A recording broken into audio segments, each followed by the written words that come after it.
This video is going to cover 7 through 11 for Chapter 4 in the final exam review. And each of these we're going to factor completely. So we're going to factor these expressions as much as we can. So in all of them, just keep in mind, remember, we're always going to first check for a greatest common factor. And then based on the form, if it's a trinomial, we're going to use the X-box method. If it has 4 terms, we're going to factor by grouping, or we can still use the box method. But we also are going to keep an eye out for, remember, our special rules here. So we've got difference in sum of perfect squares and the sum and the difference of cubes that we're going to check for. And these will be provided to you on the final exam. All right, and number 7, I'm going to check for a greatest common factor. These 3 terms do not have a greatest common factor other than 1. So I'm going to go ahead and do my X-box method. Now, in this problem, A is equal to 1. And so I do not have to do the box part of the X-box method. So A times C goes in the top and B goes in the bottom. So I need 2 numbers that multiply to get 7 and add to get 8. And those 2 numbers are 1 and 7. And so because A is equal to 1, I can write this out in factored form immediately from here. So my 2 factors are x plus 1 and x plus 7.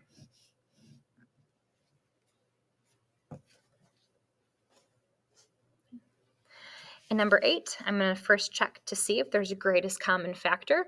I know that there is. They have a common factor of 2, and then they have 4 p's in common. So I'm going to go ahead and factor out 2p to the 4th power, and then write what's left over. So when I factor out 2p to the 4th, I'm left with p squared in my first term. Then I'm left with a negative 13p, and then plus 42 for my last term. Okay. So now from here, remember, we have to factor completely. So we need to check to see if I can factor what's left over in parentheses. I'm going to check to see if I can use the X-box method. So here, A is going to be 1, B is negative 13, and C is 42. So A times C, 42 goes in the top of my X and negative 13 goes in the bottom. I'm going to try to look for 2 numbers that multiply to get positive 42, but add to get negative 13. So I know the numbers are going to both have to be negative because they have to add to be negative, but they have to multiply to be positive. So the 2 numbers that do that are negative 7 and negative 6.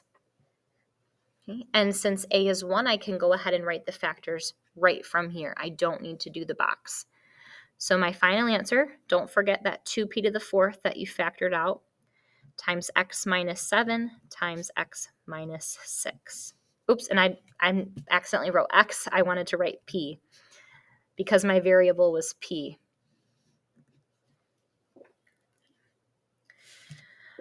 All right, and number 9, if I check all 4 terms, I cannot factor out a greatest common factor other than 1, but there are 4 terms here. So I'm going to go ahead and write these 4 terms inside of a 2x2 box. Okay, so 2x cubed, x squared, negative 8x, and negative 4.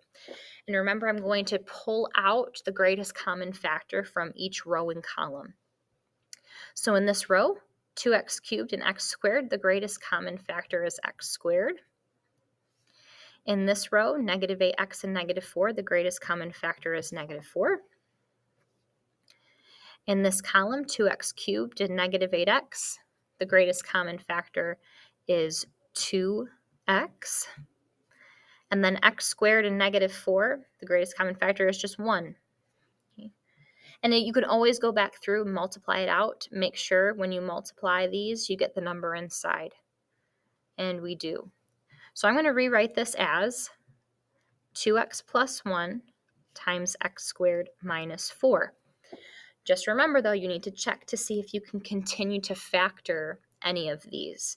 So since these are both binomials, the only thing that it could possibly be is one of our special rules. So I want to check, do I have a sum or a difference of perfect squares or cubes? So if I look, I notice that x squared and 4 are perfect squares. Right? If I were to rewrite this, this would be the same thing as x squared minus 2 squared. And so A is x and B is 2. I'm working with a difference of perfect squares. Okay, so I'm going to use this as my rule. So I know, okay, my first factor will be A plus B, or in this case, x plus 2. And then my second factor will be A minus B, or x minus 2. Okay. And so x squared minus 4 factored into x plus 2 times x minus 2. This is my final factored form. In number 10, I do not have a greatest common factor other than 1. This is a binomial, has 2 terms, so I'm checking to see if I have one of my special rules here. And one thing I notice is I have a cubed, x cubed, so I'm thinking this could be a sum of perfect cubes. So I need to check, okay, this is x cubed, and is 64 a perfect cube? 64 is a perfect cube. It's 4 cubed. Okay. So A is x and B is 4. I'm going to go ahead and use this rule right here.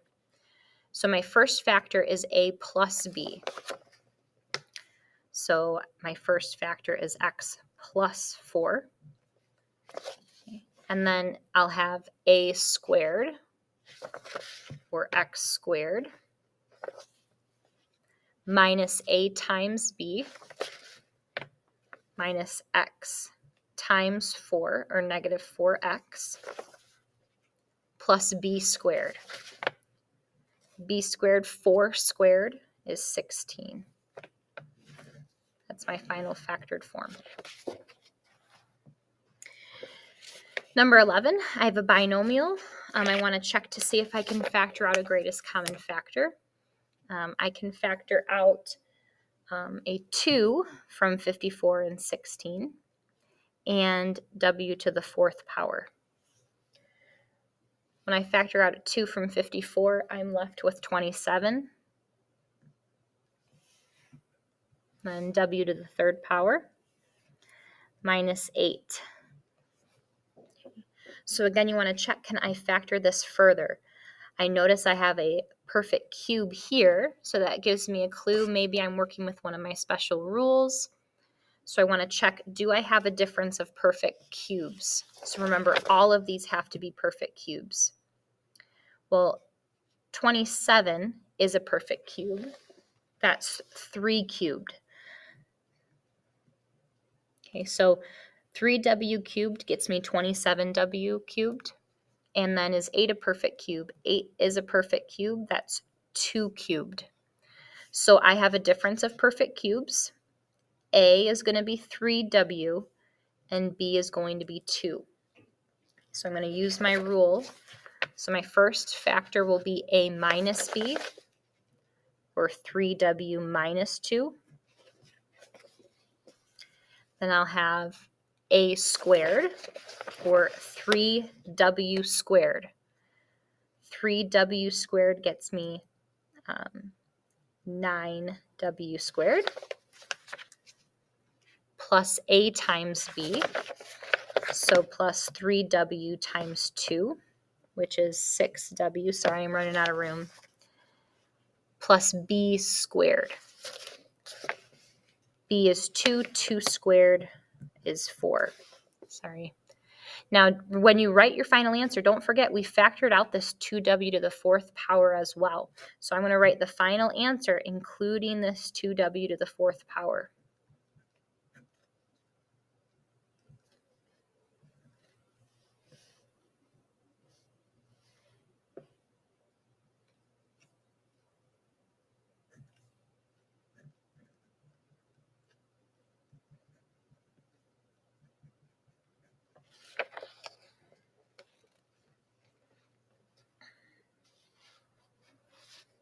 All right.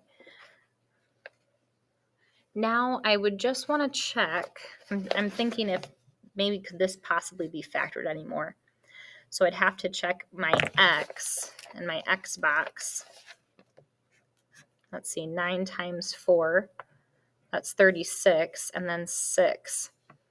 Two numbers that multiply to get 36 and add to get 6, there aren't any.